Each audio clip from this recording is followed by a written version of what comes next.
Dans cette dernière partie de journée, je vous propose de nous mettre face à face aux probabilités nez à nez. On en a parlé beaucoup.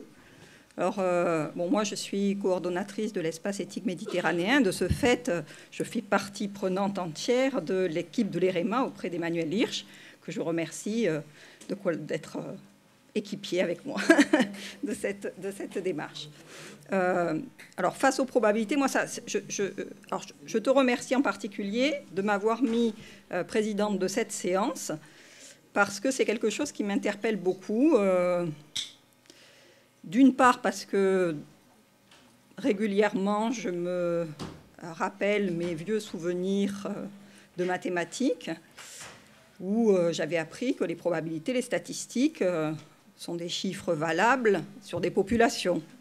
Or, je vois bien qu'en permanence, nous, médecins, nous manipulons ces chiffres obtenus d'un point de vue statistique, probabiliste, face à des individus. Et je me dis, mais comment fait-on ce passage du groupe à l'individu et est-ce qu'on n'est pas un petit peu imprudent?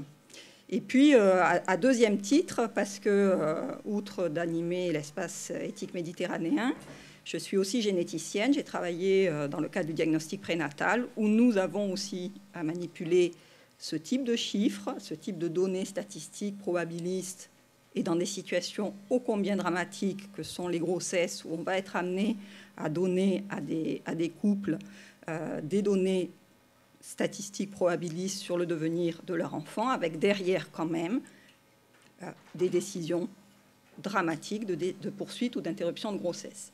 Et à ce niveau-là, moi, j'ai été vraiment à chaque fois très interrogée par l'usage que l'on peut faire, avec ce sentiment que le chiffre de probabilité d'un côté vient aussi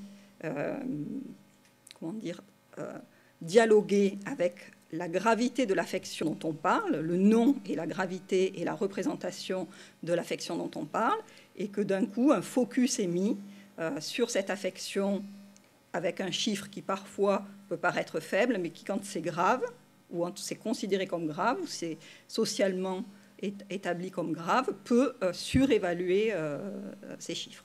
Donc voilà, on va être maintenant pendant 3 interventions un petit peu sur cette question-là.